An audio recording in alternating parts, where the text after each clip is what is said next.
I've got 710, and I am Deb Barker. Hello to all you donors out there. Welcome to the Save the Stone Cottage Donor Happy Hour. You are here because all of you have donated money to the Save the Stone Cottage project. We are so glad that you have joined us for this look behind the scenes as we make some history by moving some history. And we're saving some history with one big old pick up a building and move it down the street event. Thank you so much for coming tonight. Tonight, a couple things you're going to do. You're going to meet some of the leaders behind the Save the Stone Cottage project.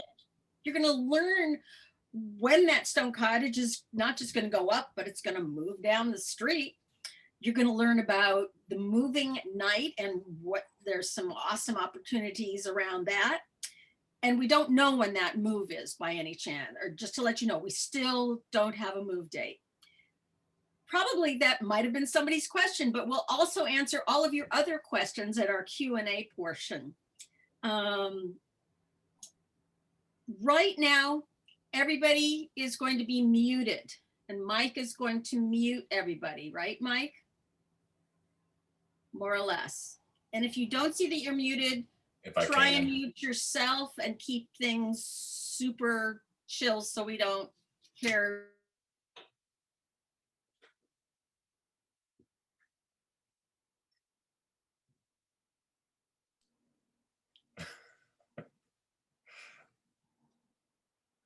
Well, apparently I muted everyone.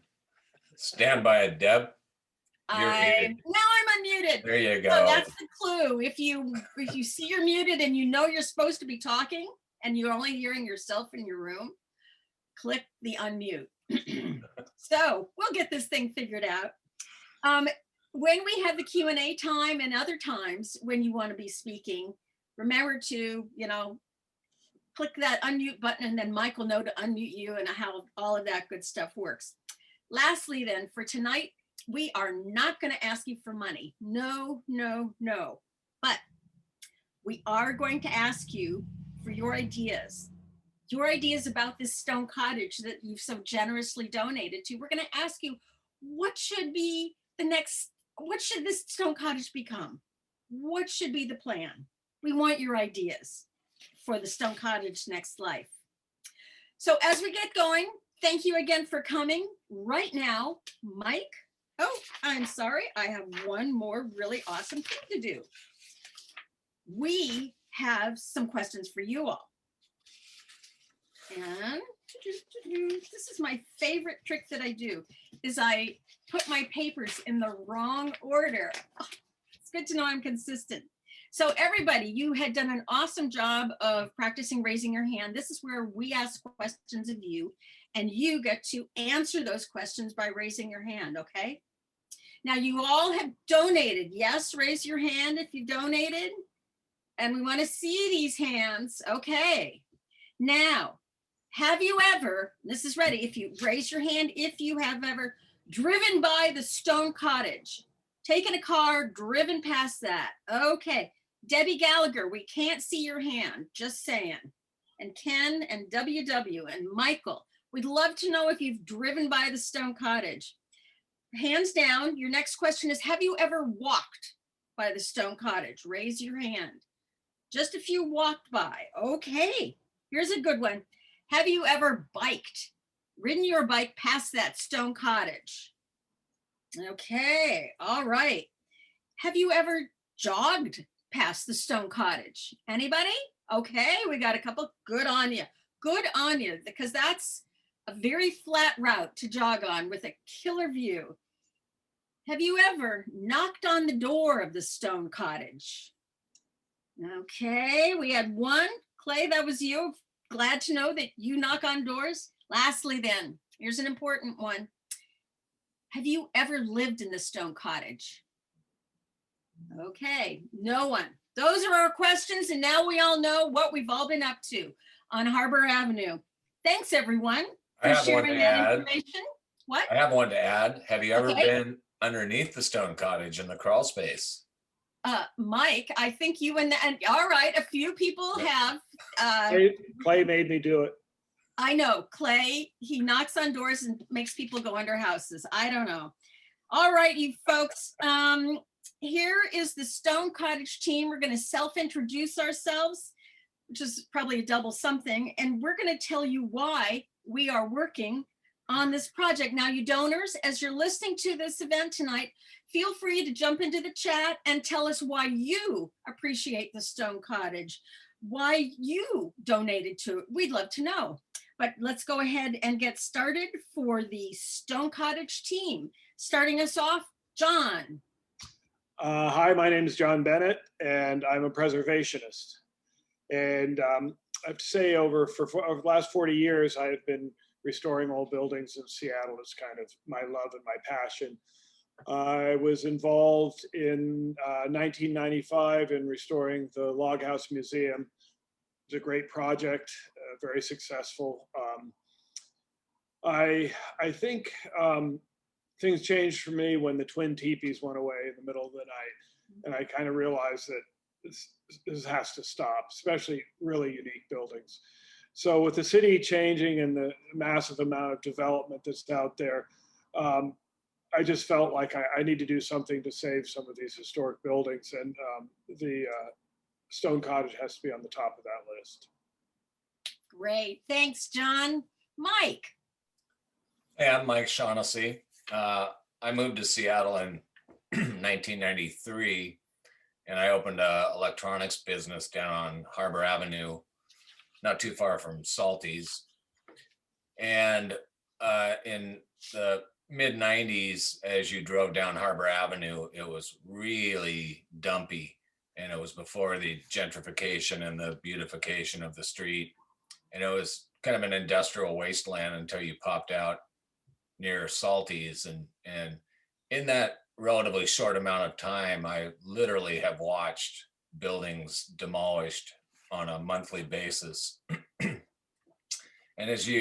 when you drive into West Seattle back then, you come off the West Seattle Bridge, and there was all this beautiful vintage neon that was Hewling Brothers and Wardrobe Cleaners and West Seattle Brake Service, and there's all this wonderful neon, and you roll into the start of West Seattle there, and it was just very cool and nostalgic, just had a really neat vibe to it.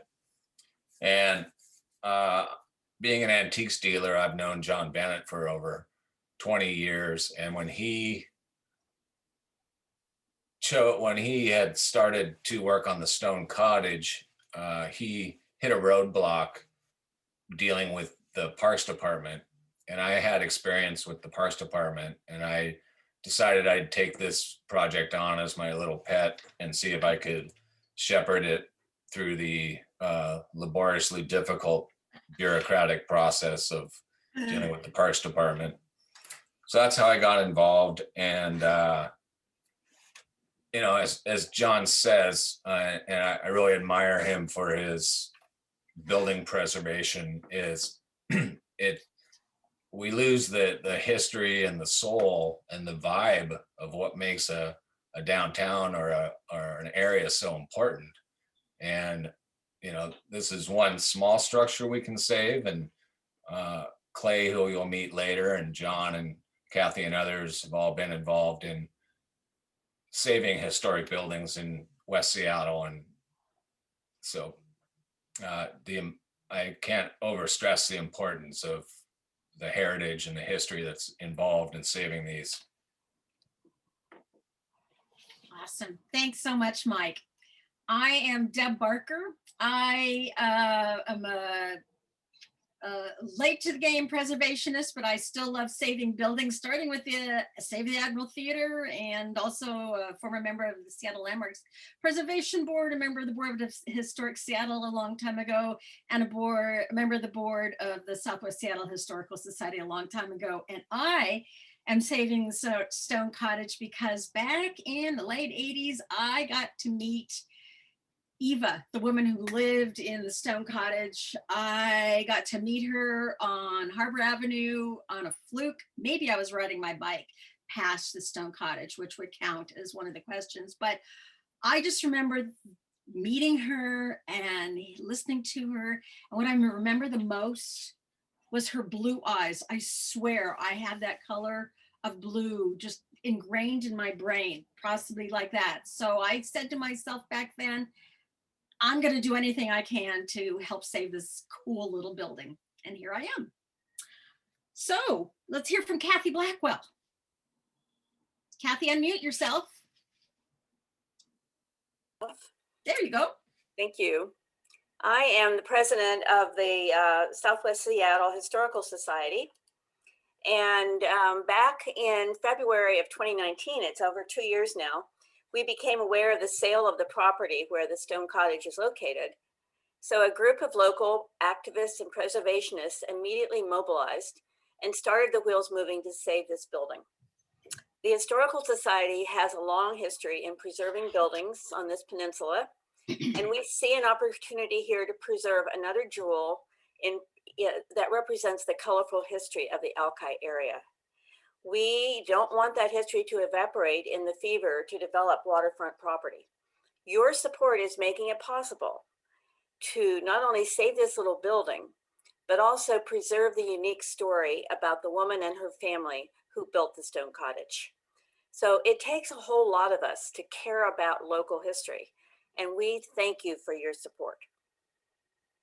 Okay, Kathy, thank you so much. BJ, you are up next. Unmute yourself and tell us why you're working on the Stone Cottage Well, project. I'm a documentary filmmaker and I'm a teacher. I am unfortunately on leave for the quarter, which means I get to be back in my own childhood neighborhoods. And I believe strongly in the power of memory and of the memories that people carry with them. I have an eye for stories and that's why I really like kind of the backstory to this whole Save the Cottage routine, you know, a bunch of people getting together and, you know, trying to say, okay, well, maybe we're going to do something. And then you come up with these wild ideas, Deb, you know, like, well, the group does. And I just think it's really inspiring. So I'm just here to be sort of an observer filmmaker and mischief maker. Thank you, BJ. Clay. Well, my name's Clay Eels. I've been involved in preservation in West Seattle for more than 3 decades, and we've done a lot of great work so far that many of you are familiar with. The saving of the Admiral Theater, as Deb mentioned, the Alki Homestead Restaurant, the Log House Museum of the Southwest Seattle Historical Society. A little more recently, the 2 crown jewels of the West Seattle Junction, the Campbell Building and the Ham Building. And, you know, these buildings are touchstones for us all, and they will continue to be here because of the hard work of a lot of people. And this stone cottage fits right in. So that's why I'm involved. I mean, preservation, to me, you can't save everything, and you really don't want to save everything, but you got to save the good stuff. And the stone cottage fits right in with being the good stuff.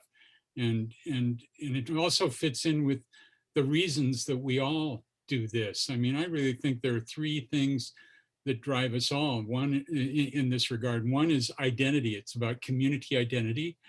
And number 2, it's about legacy. It's about leaving something behind for the kids and grandkids and the other descendants whom we'll never know.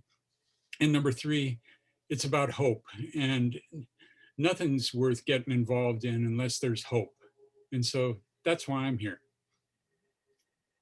Great. Thanks, Clay. Sherry. Hey there, my name is Sherry Sewell, and I think I'm one of the newest members of this Save the Stone Cottage group. And I moved to West Seattle back in 1988, and I've probably walked past the stone cottage 1,000 times, probably more. And I always thought, you know what, I wonder what the story is with that house. And, you know, over the years, I saw a lot of other properties get demolished and, you know, condos and apartments went up in its place. So last fall, when I got a call from Mike saying, hey, here's what this group is trying to do. And would you be willing to help us?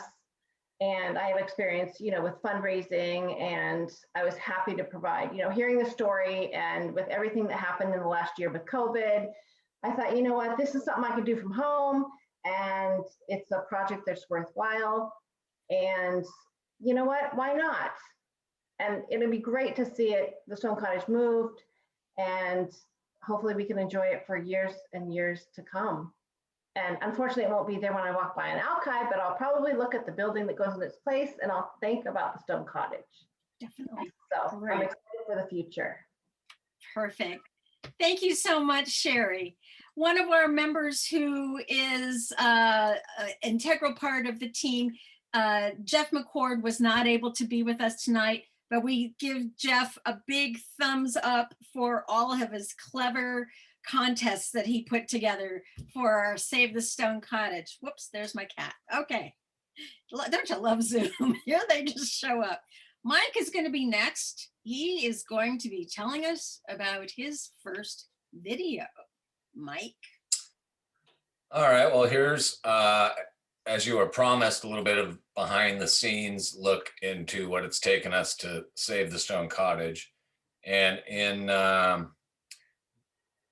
basically, John and a handful of these people have had their eye on the cottage for 20 years.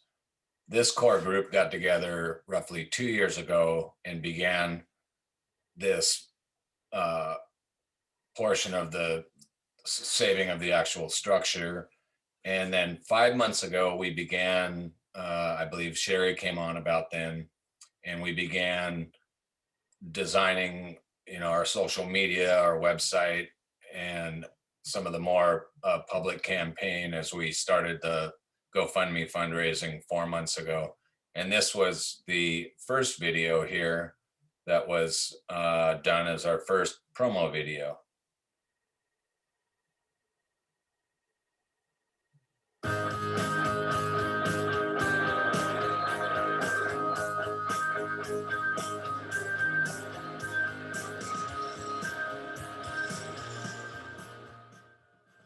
The shore of West Seattle, along Alki Avenue and Harbor Avenue, is the birthplace of Seattle. More than 150 years of human development have grown from small beach cabins to log houses to apartment buildings to high-rise condominiums.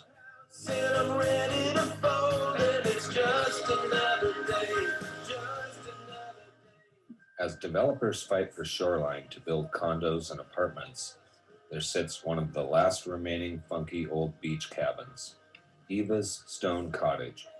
This cute little old cabin was built 90 years ago during the Depression with more than 15,000 rocks gathered from the local seashore. It has remained a local iconic landmark until today. It's just another day, sinking deeper down with the news. I'm agitated, dazed and confused, and it's just another day, just another day. Over the last few months and few years, a group of community members has banded together to form an organization to save Eva's Stone Cottage. In partnership with the Southwest Seattle Historical Society and local business leaders and history enthusiasts, a plan has emerged to save, relocate, restore, and preserve the Stone Cottage. The vision is to place it within the immediate neighborhood for the community to enjoy for generations to come.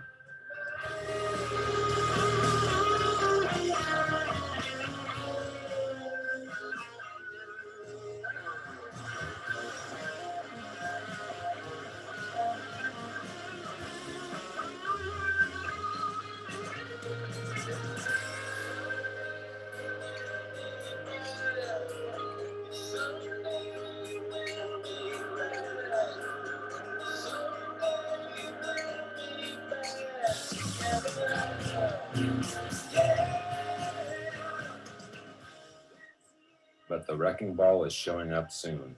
Your financial support is needed for Eva's stone cottage to be moved down the street for temporary storage so that work can begin on its final restoration and placement.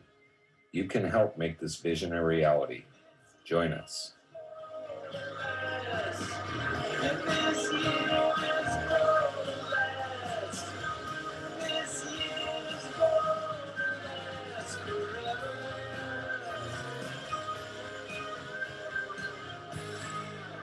All right, Mike, nice job.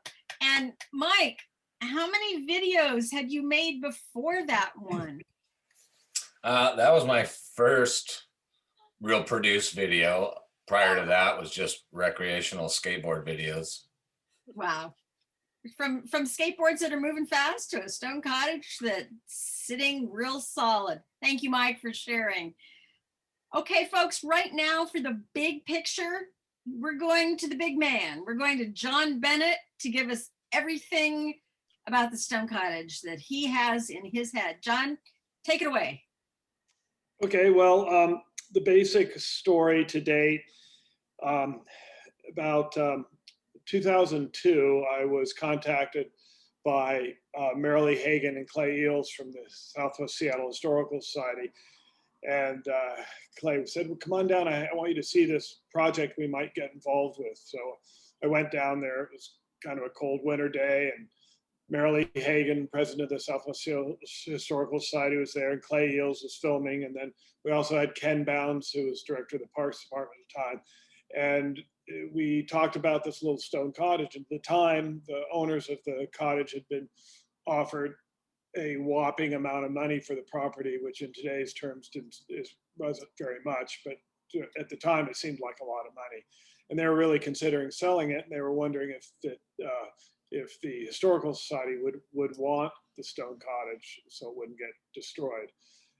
These were the daughters of Eva Falk. And so we looked it all over and crawled underneath it and kind of stewed on it for a while and decided, I kind of came up with a plan on how I thought it could be moved. We were a little doubtful at first because it's hard to move, masonry buildings because they don't bend much and they can crack and fall apart. So, but we came up with an idea and presented it to them, and they were okay with it, and they wanted to give us the stone cottage. But then the deal fell through. One of the sisters decided she didn't want to sell it, so nothing really happened for another 17 years. And I heard through the grapevine that the property had been sold to a developer. So I found the developer and I got the contact. There was a developer from Taiwan, and I got a hold of the representative in Seattle of the developer and asked her, I said, hey, we'd like to be able to save this stone cottage if that's at all possible. And having dealt with developers before, most of them are, pretty intense, pretty greedy. They just want to get on with their thing, make their money, and move to the next project. But they were Taiwanese, and they seemed to respect the history and the culture of Seattle, want to be a part, not want to be a typical hated developer. So they got back to us. They said not only would they give us the stone cottage, but they would also chip in $20,000 towards moving it. So at that point, I knew we were on. I contacted some people. I put together a little committee with people from Southwest Seattle Historical Society and Historic Seattle and some local activists and preservationists, and we formed a little committee. We just started moving forward. We talked to Nickel Brothers, and we actually got a couple bids for house moving, because believe it or not, there's a few companies that do move houses. We got some bids, ended up deciding to go with Nickel Brothers. And then the big question was where to put it. And our goal was always to put it, somewhere it can be seen by the public. I mean, I've had 25 phone calls, people say, hey, I'll take that, put it in my backyard, but really doesn't serve the purpose of having it there for the public, for generations to come. And so our first idea was to put it down by the bathhouse, which is at the end of the street from where the Log House Museum is. And I thought it'd be a good jumping off point for people that are down at Alki to see that, and then also go down the street to see the museum. But I have very little patience with bureaucracy, so I had Mike Shaughnessy tackle the Parks Department, which was like herding turtles. And that was before COVID. And then when COVID hit, I mean, we gotten fairly far with the Parks Department, went to meetings and such. And but then when COVID hit, they changed from moving slow to not moving at all. So the developers are still waiting to build. So we decided we would find a place to store it temporarily till we could find its final resting place. And so we secured a piece of property from Port of Seattle, and we're going to store it there. And it's when it's done and we figure out where it's going to be put, which could be, we're open to that. It could be, on Parks Department property. It could be right across the street in the Parks Department property. It could be down by the bathhouse, or it might go privately to some sort of arrangement with a private organization, or an adaptive reuse of some sort where it could just be anything. But the main thing is to have it out there, to have people be able to visit, see it, and touch it, and know the history behind it. So at this point, we're the developer's been really, really gracious and not pushing us, although they want to get their job done. They want to tear the other houses down and start their project. But we have been slowly but surely getting it ready. We went inside and put up shear walls and made it structurally sound. And Nickel Brothers just the other day lifted it up off the foundation. So it's kind of sitting there ready to roll. And this probably isn't surprising to any of you, but we're having problems getting the permits through. Nickel Brothers having problems with the bureaucracy downtown with SDOT and SDCI. So it'll happen. We just don't know when, but that's where we're at. All right, John, thank you for that. Several years put into a really short period and all the hard work that you've done. Mike, take it away with your introduction. And we've got our next visual for y'all. All right, well, this was my first venture into historic building preservation. And one of the artifacts that I've discovered, one of the benefits, is that you get to work and meet super talented, amazing people that are willing to volunteer their time, energy, and effort. And Peter Nelson is one such that Peter works for the Museum of Flight, and he's also worked with the Southwest Seattle Historical Society and done amazing exhibits at the Log House Museum. And Peter approached me to do a 3D fly-through, walk-around visualization of the Stone Cottage using a software program that they use called Matterport. And I'll let Peter take over from here, and I think I can allow you to share your screen. And you got to unmute him. There we go. All right. Yeah, hey, thank you for that. I was like, wait, wow, who are you talking about? Because yeah. No, thank you for that. I was really excited to talk with Mike about this opportunity of using technology in a way to help capture the Stone Cottage where it sits right now. I felt this seemed like such a cool project. My buddy Paolo Tosolini of Tosolini Productions, he's worked with me for a couple years volunteering at the Museum of Flight, and we've been experimenting with new technologies and ways of capturing artifacts, aircraft at the museum in a way for the sake of providing full access at the same time as supporting preservation. So Paolo has been asking me over the course of the pandemic if there was any sort of projects that I knew, any opportunities for us to go out further than just the museum, and if there was any opportunities to utilize technology to help capture some things. The first project that we worked on was scanning Randy's restaurant down on East Marginal. Oh yes, sad. It's very, very, very sad, especially for the Museum of Flight. We don't have anywhere to eat except our own cafe, which is good and all, but it's not Randy's. Yeah. But yeah, so we were able to do a scan of that space before everything was removed. It was still open at the time. But the Stone Cottage came to mind as a project. It was something that I've been wanting to help out with. It was awesome. John contacted me early on in this project, and it was just something that I wasn't able to devote certain time to with working at the museum. But I felt like this would be a really cool thing to try to capture. So if you don't know what Matterport camera is, I'm going to do my best to, let's see if I can share my screen. Okay, I can. So I don't know if you've all seen this yet. Have you shared this yet out, Mike, or no? Okay. First time tonight, Peter. Great. All right. So here we go. I'm going to get screen 2 going.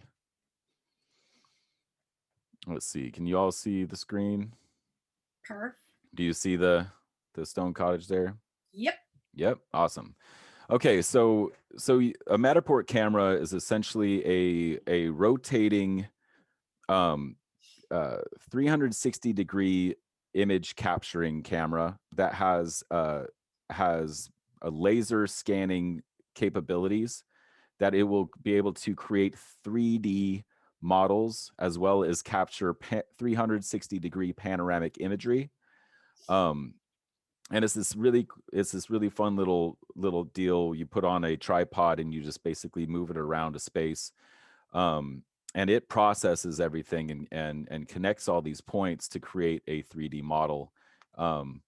We've been using them for the interiors of aircraft, to capture the interiors of our World War II exhibits, our World War I exhibits, to do the work of providing full access to those interiors that our visitors aren't able to go in, while at the same time supporting the preservation of those artifacts, because we won't let people get in there. We want to preserve those artifacts forever.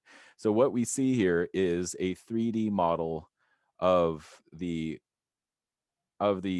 landscape and the Stone Cottage. And of course, this is after it has received its supports. The camera itself is only at eye level, so we did not capture the roof, but it does give you a chance to see a 360-degree or an actual 3D model of the interior. This is the floor plan with the exterior. So this has captured it in pretty good detail, just the outside of it. You get a sense of depth, and you get a sense of where all of these rocks are, and it's a very interesting 3D model itself. We even got a little bit of that basement down there. We didn't go down inside. We don't want to. No, people don't want to see the basement. It's we did not go down there, but you can get get a sense of it. So what the really cool thing is now you just click basically in a spot, and then you've moved to the front of the Stone Cottage in a 360-degree image. And then with that, you can jump from one place to the next. And look at all of the spaces. So you're moving around in that 3D model, but you're looking at 360-degree images captured by this. So what the big advantage of this is, we captured it just in time while it was still in place. So you can really get that view of where was it located, what was it like to look across. Of course, it's not what it looked like when it was lived in, but this still was a chance to kind of capture this. And what we're considering with this is a certain type of digital archaeology. this gives you an opportunity to look at a space and really check out the details of it remotely, giving you a time to kind of reflect on the spaces and allow people who may not have a chance to visit it, maybe give some input on the style of it, or adding stories to it. With this scan itself, beside it, not only is it a 3D scan of it, but a 360 tour. You can add content. So there is ways to create what we call matter tags to these locations, where you can add even more information. Like if we wanted to click up here and see what that window looked like up there, I believe that there's pieces of the exterior are now just separate parts. There's ways that we can show those artifacts, share stories, much like this as a detail. This is our Museum of Flight Great Gallery. This is showing, this is a Matterport scan of that building that I created. And a Matterport tag is much like this. You can have text or video or imagery added to it to help explain different parts and tell the stories within. So this is something that Paolo and I felt would be a great tool for you in the future. It's ways for the Historical Society, they can share this as well, create a tour of the space, and talk about the building and what it was, and its location. You can use old historic imagery. You can insert your videos that you've created. So it just becomes kind of a digital walkthrough potential. So that was just something that we felt would be a cool asset for your team and and as part of the preservation. And down the line, the best thing is you can download all of these 360-degree panoramics. You can download the 3D model and store it in an archive for future use down the line. And I think these 360 images just provides a new way of looking at the past. Oh. So that's it. Oh my gosh, Peter, that is absolutely amazing. Thank you so much. Wow. Yeah. Yay. Well, thank you for, thanks for allowing access. It was really amazing. You know, Paolo wasn't able to join us tonight, but he really had a wonderful time. When we first looked at it, he didn't know the story of it at all, and Mike was able to walk us around and tell the really interesting stories. And so right off the bat, when Paolo saw this, he was like, wow, this boarded up stone building, like what is this about?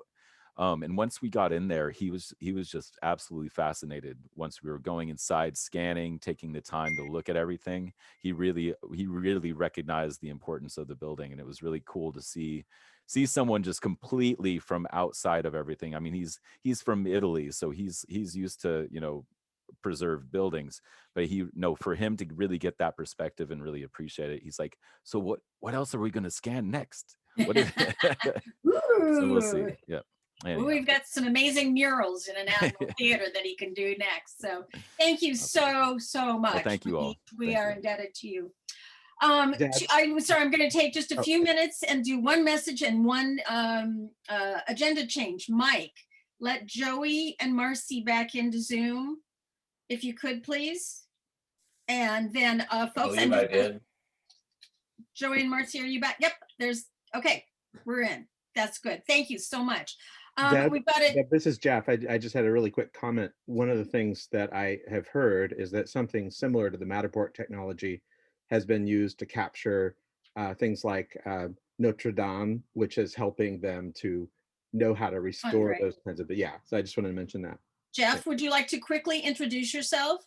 Yes, I'm Jeff McCord. I'm another committee member, and I have really enjoyed working on this project. I also used to work for Nickel Brothers, and so I kind of am the resident house moving expert. So if anybody has any questions about that, I'm glad to answer them later on. That's great. And speaking of questions, I need to switch the agenda just a smidge. BJ, you're going to be up. to introduce your stuff, and we're going to hear from BJ's some video outtakes of hers, and then we're going to head into our Q&A. So BJ, are you all set to go? And you are on mute right now. Well, I'm not on mute right now. All And, right. you know, after seeing that incredible, you know, work that we just looked at, you know, I just like am totally into that VR and that ability to kind of fly like a space object through a building. So my images are really kind of a little more pedantic. I just pulled together some of my first encounters with this building. And I'm going to see if I can, I mean, this is rough stuff. This is my first encounter with this group. So I'm going to just play a little bit and see if I can get my screen to share properly. Because to me, what the biggest story here is the story of the people coming together in a community to sort of experience this extraordinary work. So what I'm going to do is I'm going to try to share a screen. Can I? Do I have permission to share a screen? Well, that's Mike, and there you go. Okay, we got this. And I'm going to check to make sure that I can optimize the audio, show the sound. So I'm hoping this will work. Let me know if the sound, this is raw stuff. This isn't anything very cool. But these are just some of my little first impressions of this this thing. Let me know if you can hear okay, all right? Can you hear? Yep. It's faint, but Oh, you were in the basement. the audio is pretty awful. You can talk over what you're showing. Okay, this is when I first was asked. This This is more than a fixer-upper. I came down here and I saw John there, you know, with his outfit on, and Deb. They're very, very keen, and the darling little dog. And I was seeing this space that you know, for me it was like, I'm gonna try to save this. And then when I started looking at it more closely, I saw all these really intricate details, and I started learning about Eva Falk and the mysterious person. This brought me back to the team. So isn't this cool? You know, This is amazing. let me go back to that. I mean, I know everybody's trying to say, oh, this was really a neat place and everything was so nice and orderly. But when I went back to this, I thought of the West Seattle I grew up in. You know, I thought of the sort of wildness and the, you know, things like that. But of course, you know, as a filmmaker, you're always looking for, you know, things that are unique and different. And I'm really hoping I'm not embarrassing anybody by showing you these pictures. But anyway, then of course I was able to snag Dow Constantine. Yeah, Dow. So isn't this cool? This is an amazing grassroots effort to save an iconic and very quirky West Seattle landmark. Right. Yeah. And it's you know, it's creating work for camera people, and it's really really fun. And I just kind of got roped into it just kind of by accident. That's you know. great. But I'm really concerned for our creative community, for all the people who made films and music here who aren't able to right now, and we're working really hard to try to start the wheels turning again. Even if it's little projects, it can make a big difference in keeping a roof over people's heads until we're able to get back to normal. yeah, right. And this place is amazing. It's really falling apart. And it's got this great history John, I know connecting you're not the liking Depression era and the rocks that were made by people from Hooverville. Really, these were dug out of the flats down there? Right here, yeah. Wow, By that's incredible. Ava, who, yeah, it's pretty amazing. That It's is incredible. great backstory of history. So, anyway, I Well, just, thanks, BJ. I want to keep running now. I know you need to keep running. So why don't you just keep on running? But My kid is in Saturday school. Mom's having to watch her while Daddy goes for a run. yeah, well then Daddy's gonna need to get back soon. That's right. Okay. Cute. Yeah, look at that big dog. That big doggy's all dressed up. All right. Okay, now I just mentioned, I just pulled that because I think the real story here about the Save the Stone Cottage is a story about a community.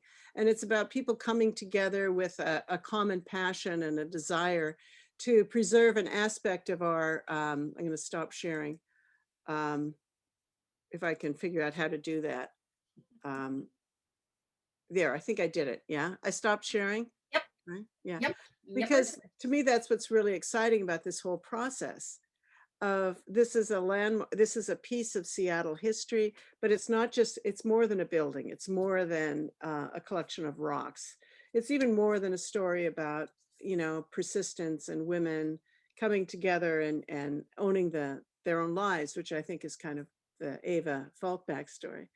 But it's a story of people like all of us in this room who are in this virtual room who have something that's captured our imagination, and we want to come on board. I mean, hey, if it weren't for COVID, maybe it wouldn't be that big a deal, except for the diehard preservationists. But I think for the all of us together, we really value what this part of our collective history is, and we all bring our own imaginations to it. Like, I love the fact that there are all these rock musicians that are coming together and like pulling up rocks and putting rocks in things. You know, it's like, this is the authentic West Seattle that I remember, you know, along with the Ben Bowie, you know.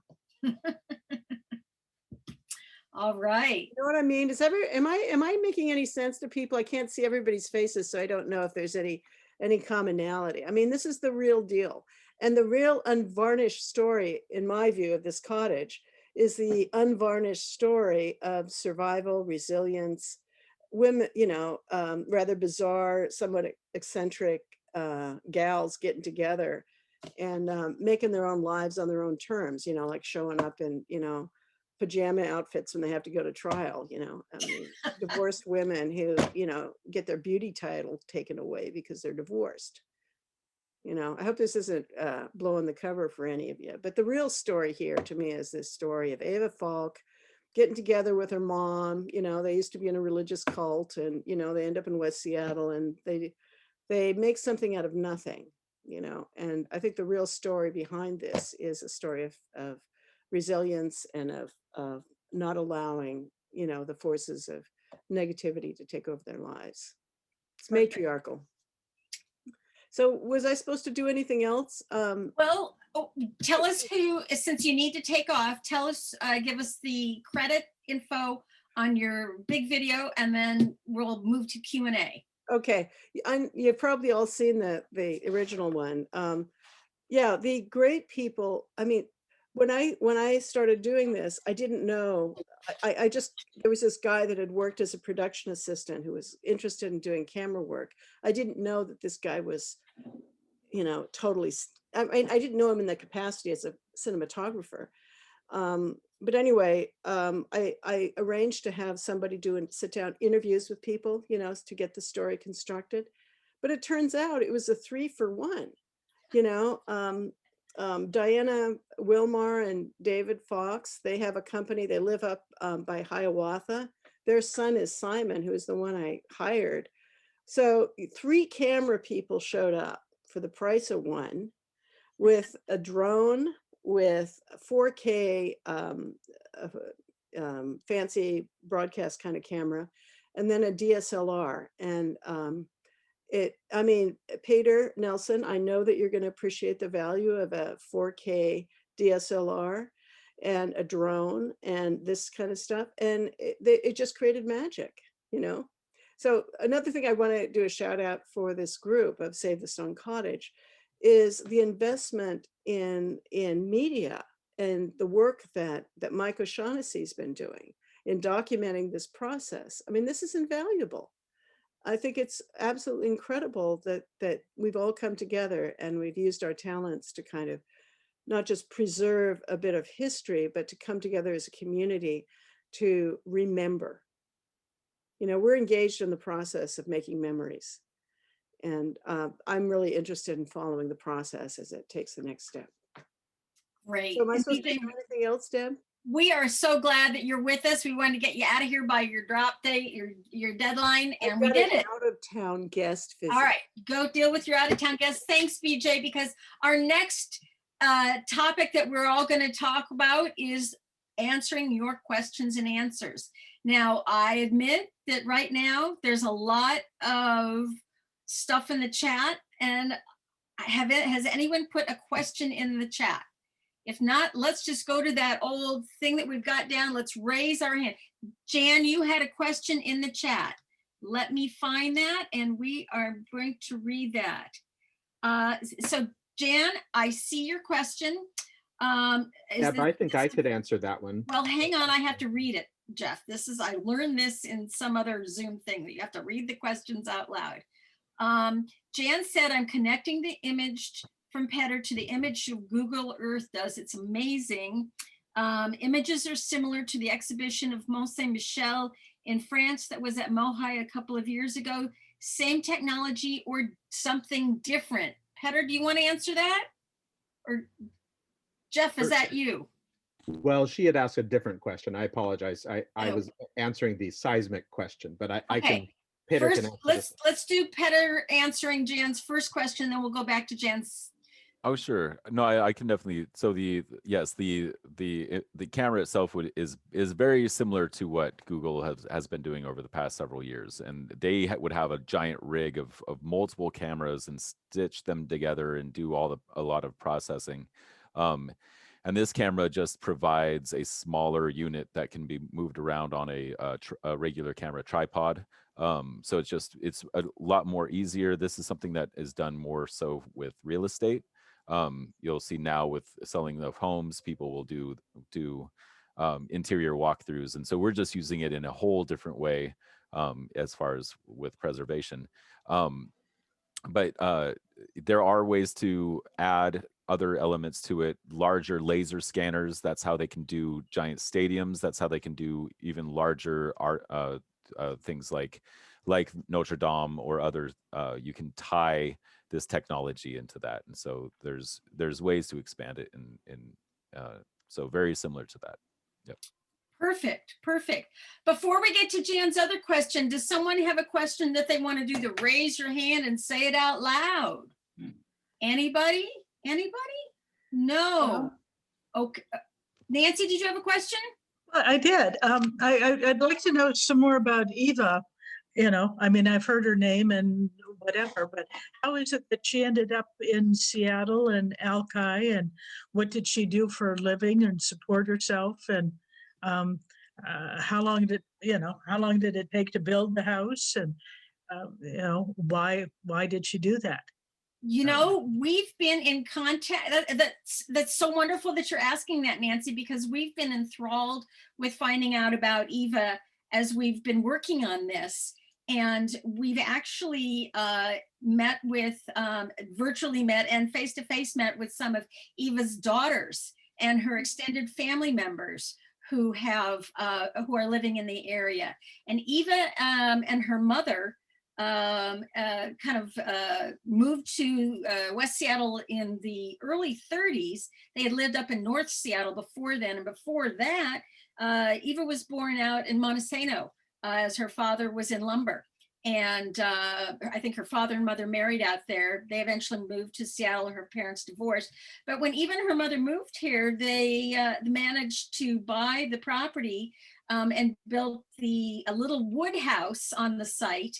And it was Eva's mother, Helen, who had the idea of covering the building with stones.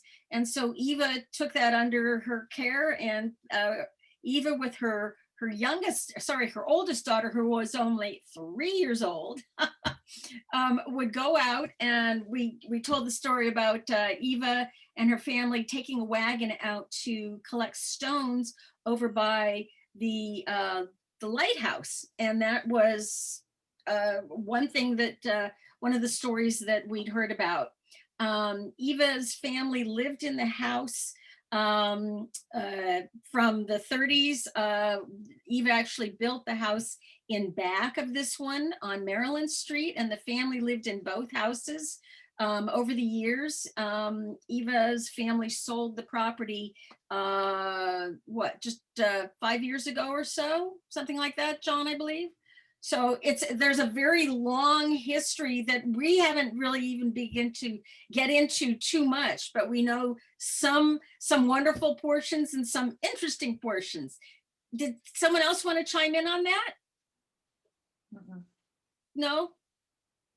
Okay. Well, I think you could probably have an hour Zoom presentation on just how Just crazy and colorful this family was in an awesome way. But, you know, BJ really summed it up. It was her grit and her perseverance and her eclectic nature, which is all embodied in this stone cottage, which we see today. And it's just evident. So, yeah, maybe that'll be another Zoom meeting for. Perfect. How did she come up with the formula to cement the rock together? The family says that whether it was Helen who came up with it, and Helen did hire folks over from Hooverville and fed them so that they'd come and do the handiwork, if you will, or put the stones on. But Helen, whether it's Helen or Eva, came up with the mixture to affix the stones. And right now my brain just went blank. It's cream of tartar. Well, I can tell you. So yeah, this was when Mara Lee Hagan talked to the daughters. The rocks were plentiful on the beach. They just had to go across the street, get the rocks, and then the sand for the mortar mix to attach the rocks to the side of the building was there. And they could get a bag of Portland cement from the local hardware store. The problem is that regular Portland cement and sand makes concrete, and concrete's not good for masonry work. You need mortar, because mortar mix has a little more workable time, and it's a little bit more pliable, that kind of thing. So they couldn't figure out exactly how to do that. Now we know that you just add lime and that would do it, but at the time they didn't know. But apparently the only thing they could come up with was cream of tartar. So they added cream of tartar to their mix and gave it more workability and use. And it does the same thing. You can add a number of things to make it more workable, but that's just happened to be what they had. So that's what they used, which was kind of weird, but you know, it worked. I mean, the rocks are still there. They are. The cream of tartar mixture holds the rocks together, and then they're affixed to the stone walls with big pins, big screws, which is what Nickel Brothers was showing me. It's like, oh, I thought they were glued exactly to the wood. And he says, no, look, there's these pins that hold those sections in. So, you know, you think you know, and then you rip into the building and see what it's really going on. Betty, you have a question. Is it all right if I read your question? Yeah, I'm the person with the seismic question. So how are we going to do this when it goes back together? So if we have our inevitable ground shaking, it doesn't just exfoliate and we got a mess on our hands. Sounds like we have people who've looked into that. Jeff and John, you want to cover that? What happens with this puppy, with this stone house or rock cottage? Actually, the family calls it the rock cottage. Rock house. What's going to happen in that big earthquake? So what I will say is that it is true that masonry structures in earthquakes are more vulnerable. A lot of it has to do with the facade, which is in this case a stone facade, and how that facade is attached. What I will say is that a moved house gives you a unique opportunity to give a house a much longer life, because when a house is moved, the foundation is actually built once the house arrives at its final destination, not before. So what you do is you move the house into place, and then you drop plumb lines right from the corners of the house, and then the house is up about 1.5 feet higher than its final elevation. And then you know exactly how the foundation aligns, even if it's not completely square. And you build the foundation with modern techniques, much better reinforced concrete. And then you lower the house onto with a base plate around the bottom of the foundation, the top of the foundation and the bottom of the house. and then you bolt those structures together. So what happens is the house is actually much better attached than it ever was in its 60 to 100-year life. And so you actually are able to give the house a much longer life once it's moved, because really the foundation is the biggest thing that determines its stability. Most damage occurs when a house is actually falling off of its foundation, and that's what causes a lot of damage to houses, because it torques. But since it'll be bolted onto its new foundation, there's much better chance it will survive an earthquake. It may crack, but there could be tuck pointing, replacing any parapet stones or whatever else. So the chances of the house surviving a larger earthquake is much better than its present life has been. And we think we can keep the stones on and not. So right now the stones are well connected during the move itself. There are ledger boards around the base that kind of support underneath the stones. And then there are kind of strapping boards that go up the side of the stone. When it's in storage, it may be shrink wrapped with plastic. So that would further protect it. And then when it's finally put back together, any kind of existing cracks, which are there now, can be carefully repaired with modern mortar techniques. And that will also increase its chance that less shedding, as you say, will occur. During a big earthquake, it is possible that some stones could come off, but they're something that can be repaired because the house structure itself will be very stable. Great, and they're not going very far. No, we're not. We're going about a mile down the road. In fact, that's why we call what's going to be happening next the first mile. And if I could, I'll just add a quick couple notes. Yeah. And I've had masonry specialists look at the structure itself and give recommendations, professional recommendations. And it was very common in the early days to mix beach sand with the Portland cement for mortar mix, but it also, over time, the salt leaches out and it causes degradation of the mortar. And there are lots and lots of buildings around Seattle that have had to be repointed because of the calcification of the sand leaching out. Fortunately, the stone cottage doesn't suffer from that. And the use of cream of tartar was that slows the curing down, so it gives them a longer working time. And then the use of the beach stones was because they were plentiful and free. And Eva would trade meals to out of work homeless people from Hooverville, a lot of which were, young immigrants who had masonry skills that came over. And so you can see their craftsmanship in just looking at the construction of the house. And I'm sure that they knew that trick of cream of tartar, came over with them. So that's a little more background to fill in. Lastly, then, a little bit of design emphasis that Helen and Eva insisted on. Over the windows and over the doors are the darker rocks, the black rocks. And Carmesita, Eva's oldest daughter, remembers having to look for a specific color and shape and size of a rock out there in those rock fields that she was crawling around on. So black, it's dirty right now, but you can see that there's black rocks over the windows and the doors. When there had been a parapet on it, it was scalloped, and there were white rocks along the top of the scallop. So we see that in the older pictures, but there was it wasn't just placing the rocks on, there was an actual design theme going on with that amazing building. I'm going to keep us moving. Mercy, I see that you have one question, but I'm going to hold your question because we right now have to hear about Mike. Tell us what he did last Tuesday.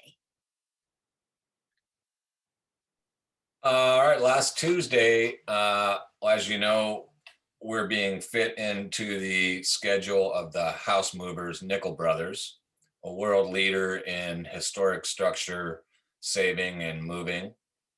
And because of the timing of, they have other jobs going on and our house moving permit has been being pushed off. In fact, it's not issued yet. I got a call saying we're going to go ahead and lift the house up, start the jacking process and lift it up off the foundation today. So I had to scramble down there on Monday, and I was able to catch a little bit of video of the very beginnings of it. And then Tuesday was the physical lifting, in which Deb and I went down, and we had a couple other people that joined us. And I'll show you, I was able to catch just enough of the process. There's a lot of waiting around, a lot of standing around, being bored. And then all of a sudden, something happens really fast right when you blink. And so fortunately, we were able to capture quite a bit of this. Here's a quick little video. If I can figure out how to screen share again. You got this. Here we go.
That's real time, the speed of the jacks.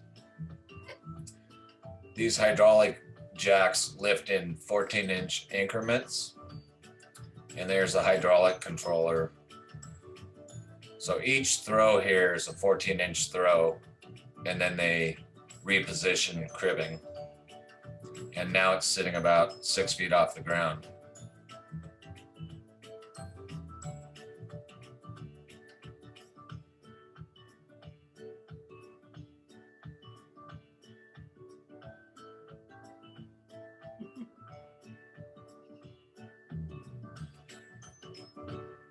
Great. Oh my, another wonderful video. Yeah.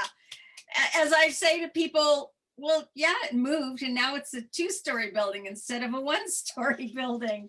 Absolutely fascinating to watch and excruciatingly slow sometimes. I just want to ask Joey and Marcy, can you, I'm going to read your question, go back to your question. I know you guys are, why don't you ask it, since you're in Mexico? Ask your question.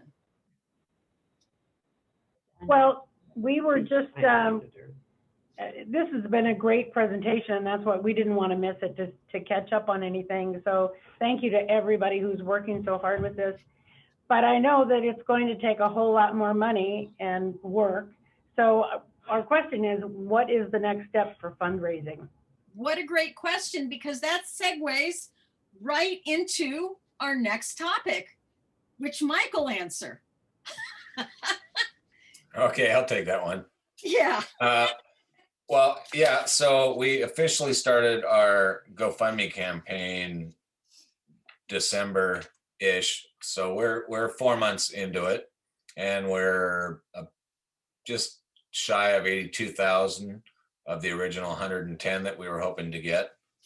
That has given us enough to secure, pick up, safely move it down into storage and keep it stored for a couple of years.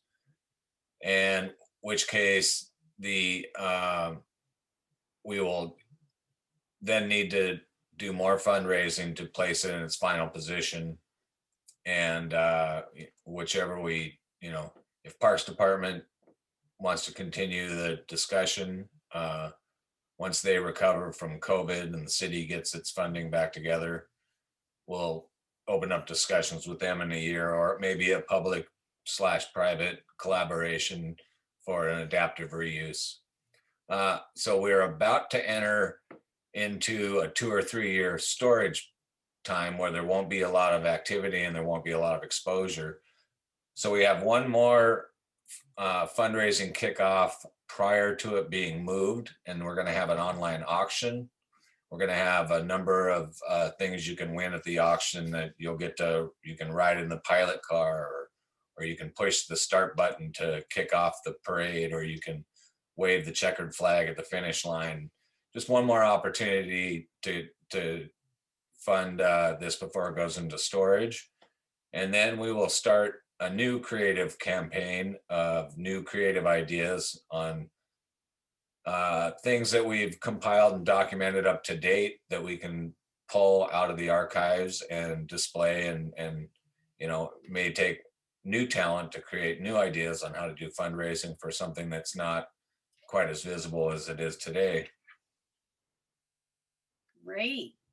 And with that auction, and because we don't know the date, we don't have a date for the auction. We don't have a move date, and so we don't have an auction date. But again, when we have this auction, everyone will know about it. It'll be virtual, and there are awesome prizes that you can bid on. And you can also, if you don't want to bid on a prize, you can pay by the foot. We are even going to break that mile trip down by the foot. What is it? How much per foot? I can't remember. $5 a foot? Yeah, you'll be able to pay by the foot to help move this thing. Right. Do you want to talk about volunteers, Mike? Sure. So we're on pins and needles waiting for the city to issue the moving permit.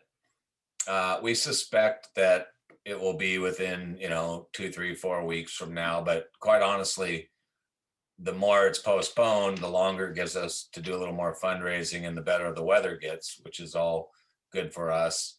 The city of Seattle requires that house move take place at midnight, after midnight on a Friday or Saturday night in the city of Seattle. So we are looking for volunteers, and I've got a number of volunteers that have already signed up that have hopefully been contacted by myself off of the GoFundMe. And the volunteer positions will be, we might need help gathering materials up before the event, materials and supplies. We'll need people the night of the event to help set up awnings and tables and man booths kind of things. There'll be a group at the start location, a group midway, and a group at the finish location. And we hope to have hundreds of people out lining the streets of Harbor Avenue to see this once in a lifetime opportunity of this thing rolling down the street. It's going to be a crazy time. So hopefully we get people marching down the sidewalks. We can't call it a parade because we would then need a parade permit, and we can't get that. People cannot be in the street because of the liability of a house move. So we're going to ask everyone to march along. It's a 1 mile trip from the house location to the finish line somewhere after midnight based on the house movers. So it should be real exciting. Great. If you're at all interested in volunteering, which we would love to have, put a message to us in the chat. That would be great, and we'll keep you posted. We wish we knew more. All we know is we have some great once-in-a-lifetime prizes for this auction, and that we're going to have some winners. Whoever gets those top bids, they're going to be front and center at that move event. Well, actually, no. The Stone Cottage is front and center. Everything else is pebbles. No. All right. Right now we're skipping around, and we have some questions for you because we have asked, and we've been talking and you're hearing us, but we want to hear from folks now. We want to know, what is your vision for the stone cottage. We've talked about what we've been thinking about all these years, but what, in your opinion, should this little building become? And I'd love to have people tell us. I think there's, I'm just going to ask people to raise their hand so I can see you and we can unmute you. Anyone have a thought about what to do with this stone cottage? Carrie, are you still here? No, Carrie jumped off. Carrie, I have to go back and read it. Where was that? She just There had it to is. leave. Carrie, Carrie said, I would like to see it transformed into a creative space, fully functioning kitchen, bath, bed, and living room and studio for a rotating creative person to live in for some period of time, to create their works, to share somehow with the community of this fabulous area. Ooh, like an artist's residence or something. Very cool. Did other people put ideas in here that I haven't had a chance to read? We've got a new something at the bottom. And we've got some volunteers coming in. Thank you so much. I will be sure and get your names going when we have the next video. Let's see. I'm reading too fast. Mike, do you see anything that I'm missing here? Nope. Okay. Well, if you have ideas while you're watching the next video, pop them in there, because we don't want to be the only ones with ideas. This is a building that we're saving for everybody, and we want to know what everyone thinks. Lastly then, before we go closing, Mike, I'm going to need you to do BJ's formal video. She told us about the team that worked on this. I got to watch it being made, and I still get chills up and down my spine. So here is our official Save the Stone Cottage video. And again, you know, it's just the amazing talent of the people that came together on this, who are just willing to volunteer hours and hours and hours of their time and their own money and everything to put this together. It's too bad BJ's not here to hear me rave about her, but you know, when she came on, I didn't even know what a documentary filmmaker was. And now apparently I'm enrolled in her free class of she's been mentoring me on my filmmaking skills. Well, But you work well too. you'll get to see what a real filmmaker does here.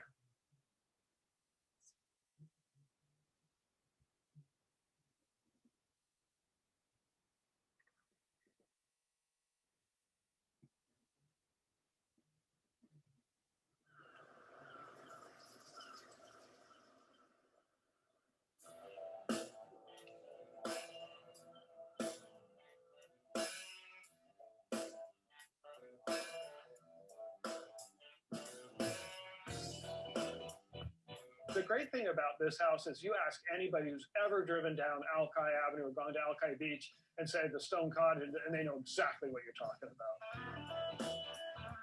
about. In this day and age in Seattle, a lot of architecturally significant buildings are getting torn down. The wrecking balls are coming, the clock is ticking, and we need to get it off this property.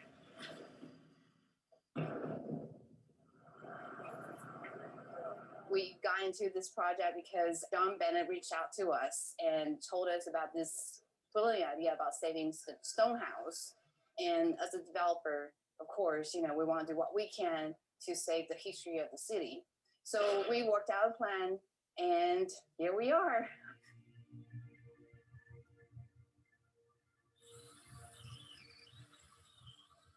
Sensationally low price new Alder S1000 electric typewriter. A lot of people think it's pretty rough, but it's got good bones, good structure. There's a lot of history in this building. I mean, more than just you see on the surface. Wow.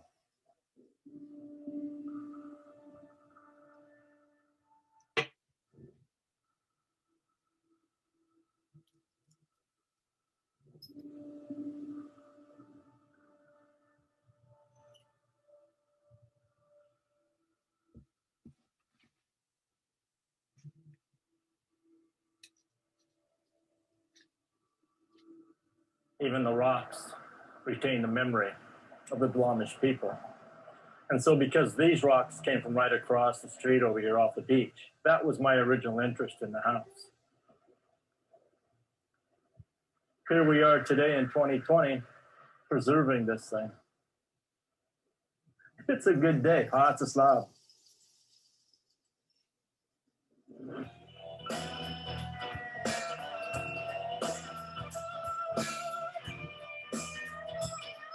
You know, one of the things that I like to do is when I restore old buildings is it gets to a point where you can tell that the soul has come back into this building. And so that's what's going to happen here. It's going to have an amazing soul.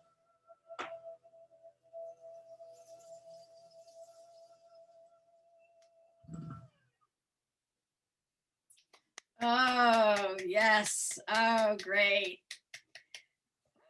Chills. Oh, Betty, I love your kitty is a great clapper there. I've got some folks who I see that you volunteered. Liz and Betty got your information. If there's, and I'll keep reading the chat there. Thank you all so much for staying with us and listening. We went a little bit over time. John has something to say to you. Mike has something to say to you, and I have something to say to you. John. Want to thank everybody for taking interest in this and supporting this kind of oddball project we're doing. And this whole project couldn't have happened without the passion and the financial support from everyone here. And so everyone, thank you so much for coming out as donors to the Save the Stone Cottage Happy Hour. And on the count of 3, 2, 1, you rock. Woo! Thank you, everyone. All right, we did it. Put that cool music back on, Mike Shaughnessy. Hour and a half, pretty good. Not bad. Thank you all. We'll see you soon. Bye. Everyone we all know how to do Zoom waves. Good to see